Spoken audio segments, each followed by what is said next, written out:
Mohon perhatian, pintu teater 1 susah dibuka. Bagi para penonton yang telah memiliki tiket, silakan masuk melalui jendela. Terima kasih.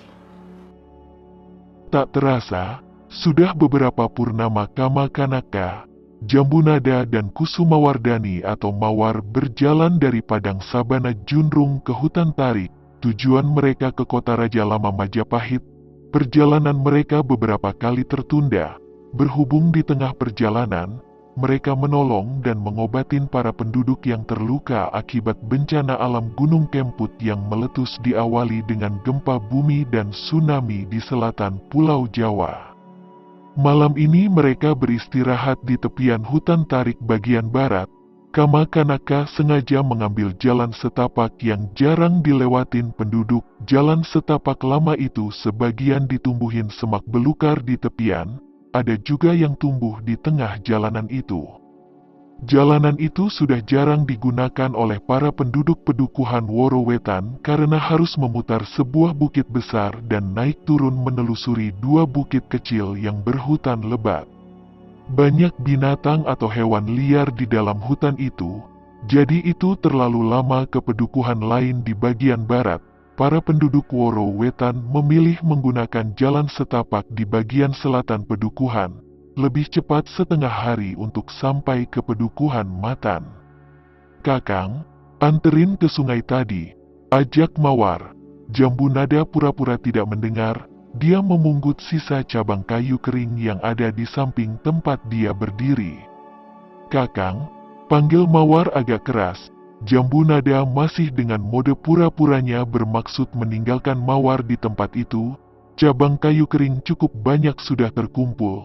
Mukanya nunduk-nunduk aja ke arah tumpukan cabang kayu kering, tak mau melihat Mawar yang berdiri menghentak-hentakkan kaki kirinya. Jarak mereka berdua ada sekitar 2 tombak.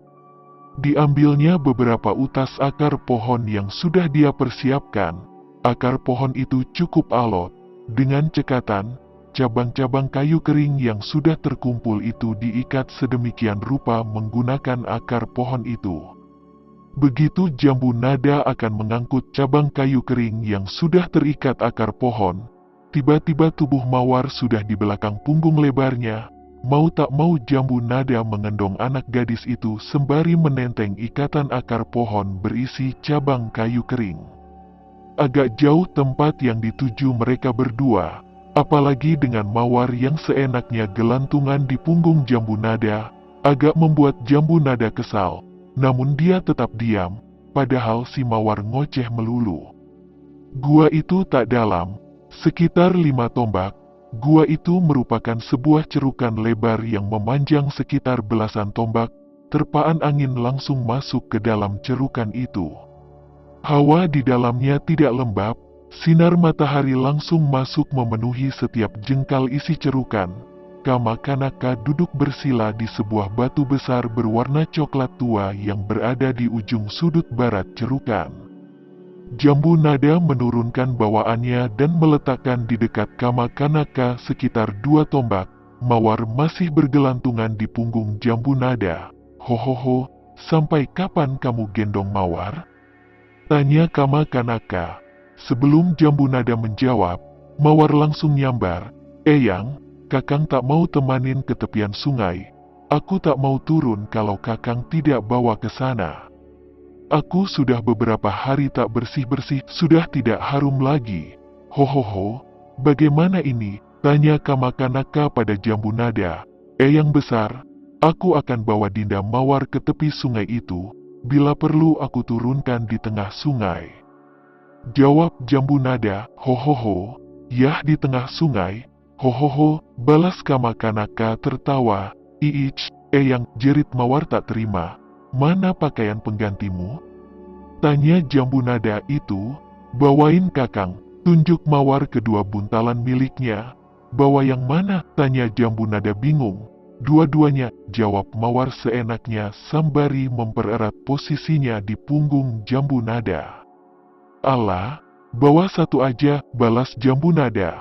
"Gak bisa, Harus dua-duanya, buntalan pertama ada pakaian, buntalan kedua ada dalaman, sahut Mawar tak mau tahu.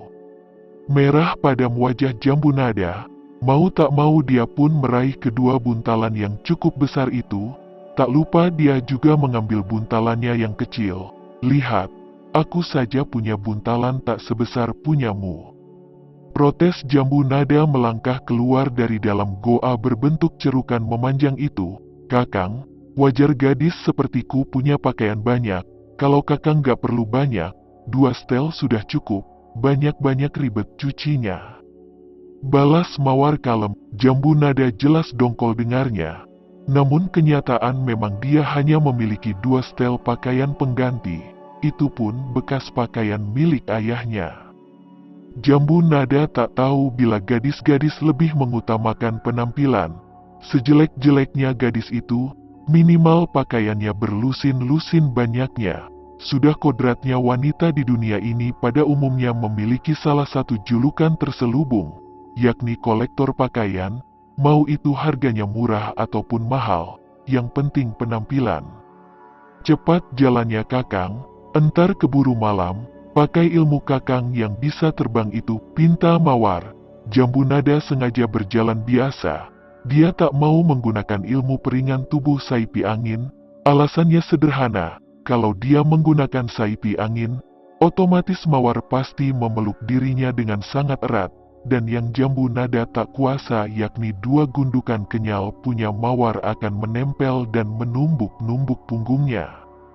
Tapi, Jambu Nada ingin membantah namun perkataannya dipotong Mawar. Cepetan kakang, petang sudah akan berakhir, pinta Mawar lagi. Mau tak mau Jambu Nada menatap lembayung senja di ufuk barat yang nampak dekat namun nun jauh di sana. Akhirnya Jambu Nada segera berlari menggunakan peringan tubuhnya yakni Saipi Angin. Hal yang ditakutinya pun terjadi. 2 gundukan kenyal terasa sekali menempel di punggungnya, kadang menumbuk, kadang menempel, kadang menggesek atas bawah kanan kiri. Wajah tampan Jambu Nada merah seperti udang rebus. Hari mendekati malam, suara-suara jengkrik dan beberapa serangga maupun binatang malam mulai mengisi paduan suara di tepian sungai itu. Senja perlahan mulai meredup. Aku sudah selesai bersih-bersih sedari tadi. Anak manja itu belum selesai juga. Apa aku sekarang ke tempat dia bersih-bersih? Kata Jambu Nada dalam hatinya. Tak lama terdengar suara dari balik 3 batu berukuran sedang yang berjejeran di tepian sungai bagian timur. Kakang, sini. Jambu Nada segera ke sana. Takut ada apa-apa karena Mawar tak bisa olah kanuragan. Pernah mau diajarkan kama kanaka namun gadis manja itu menolaknya dengan alasan tidak suka olah kanuragan. Sini kakang, lambai Mawar melihat Jambu Nada mendekatinya. Jambu Nada duduk depan Mawar yang baru selesai menyisir rambut gemuknya yang panjang terurai. Ada apa? Tanya Jambu Nada penasaran. Rambut kakang awut-awutan. Balas Mawar lalu diambilnya sisir kayu berukir dari dalam buntalan pakaiannya, kemudian mulai menyisir rambut Jambu Nada. Jambu Nada diam saja. Setelah Mawar selesai menyisir, barulah Jambu Nada berkata, "Nah, sering-sering sisirkan rambut kakang." Mawar cemberut sejenak, lalu berkata, "Kakang, lihat." Mawar mengeluarkan sebuah cermin sejengkal ukurannya lalu ditunjukkan ke wajah Jambu Nada. Warna cermin itu agak kekuningan tak seperti cermin zaman sekarang. "Apa ini?" tanya Jambu Nada penasaran. "Ini namanya cermin kakang. Lihat wajah dan rambut kakang," jawab Mawar memberikan cermin bergagang coklat itu pada Jambu Nada. Jambu Nada nampak senang dengan cermin itu. Berkali-kali dia memandangi wajahnya lalu mengarahkan wajah Mawar. Tak lama suara ketawa ketiwi mereka berdua terdengar dari balik batu itu. "Bibirku kok begini?" tanya Jambu Nada. "Yah, tanya yang buatlah kakang," jawab Mawar seenaknya. Jambu Nada tak marah ataupun kesal. Dia seperti anak kecil yang mendapat mainan baru. Tak lama Mawar berkata pada Jambu Nada, "Kakang, kakang, lihat, Mau tak mau Jambu Nada mengalihkan pandangannya ke Mawar. "Lihat apa?" tanya Jambu Nada heran.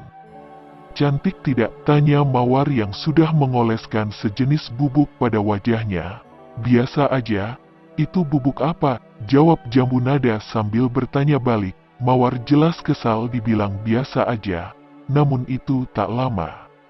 "Ini bubuk untuk buat gadis-gadis nampak cantik seperti bidadari," jawab Mawar. "Pakainya jangan malam-malam." Jambu Nada memperingatkan Mawar. "Kenapa jangan malam-malam, Kakang?" tanya Mawar heran. Biasanya dia pakai bubuk itu malam hari tak ada apa-apanya. Sejak dia menjadi pelarian, jarang dia memakai bubuk itu lagi. Entar yang lihat pada lari ketakutan. Jawab Jambu Nada menahan tawa. "Kok ketakutan?" tanya Mawar telat mikir. "Iya, dikirain hantu," jawab Jambu Nada lalu tertawa. Namun akibatnya fatal buat Jambu Nada. Perutnya dicubit sekeras-kerasnya oleh Mawar dengan jari jemarinya berkuku panjang itu. "Aduh, duh, biung," jerit Jambu Nada kesakitan. Mawar dengan muka tanpa dosanya mulai berkemas. Pakaian-pakaian dan lain-lain yang berasal dari dua buntalannya dimasukkan kembali termasuk cermin yang masih dipegang Jambu Nada. "Hei, itu jangan dulu," cegah Jambu Nada tak sempat menarik cermin itu. "Kalau kita bersih-bersih lagi, Kakang bisa ambil cermin ini. Sekarang petang sudah mulai berganti malam," sahut Mawar tak mau tahu. Jambu Nada garuk-garuk kepala belakangnya. Padahal tidak gatal, dia belum puas. Dari cermin tadi, dia baru tahu ada tahi lalat kecil di ujung alis kirinya dan juga ujung bulu hidungnya kepanjangan hingga nampak dari luar. Seperempat minum kemudian, "Besok bersih-bersih, ajak Kakang lagi ya," pinta Jambu Nada. "Tadi Kakang tak mau," balas Mawar heran. "Tadi Kakang kan nyari cabang kayu kering." Jambu Nada gesit mencari alasan padahal dia hanya mau cermin itu. Sebelum Jambu Nada menggendong Mawar, Mawar menyuruhnya untuk diam di tempat, lalu Mawar berjalan memutarin tubuh Jambu Nada yang berdiri itu beberapa kali. Jambu Nada jelas heran, apalagi sinar senja semakin meredup di barat sana.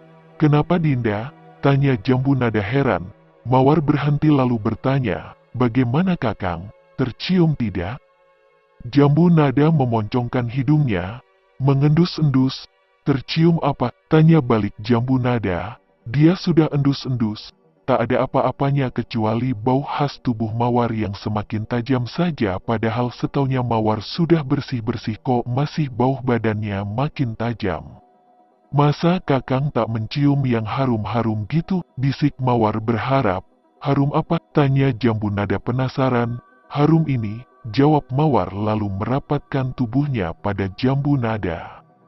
"Ini bukan harum tapi bau," sahut Jambu Nada kesal dikasih endus bau badan gadis itu. "Ih Kakang, ini harum bukan bau. Aku tadi oleskan minyak, namanya minyak harum yang dijual oleh pedagang dari Gujarat," balas Mawar tak terima. "Aku tak suka baunya," kata Jambu Nada jujur. "Tunggu Kakang, aku ada beberapa botol minyak harum," balas Mawar lalu mengambil salah satu buntalannya yang berwarna merah muda dari jinjingan tangan kiri Jambu Nada.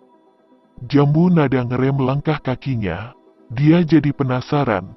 Dia tahu minyak harum dari pedagang Gujarat sangat terkenal tapi harganya mahal. Hanya orang-orang kaya yang bisa membelinya. Dia penasaran karena Mawar punya beberapa jenis minyak harum.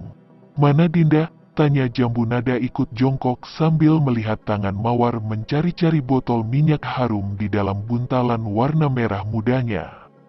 "Nah ini," jawab Mawar menarik kedua tangannya keluar dari dalam buntalan itu.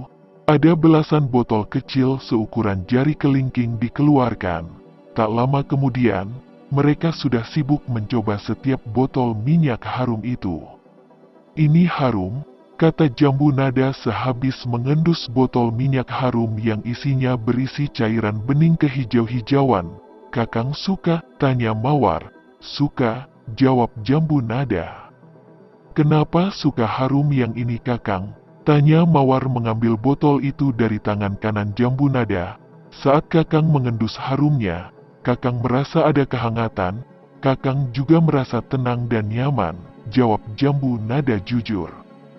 "Jadi Mawar pakai minyak harum ini Kakang?" tanya Mawar memastikan.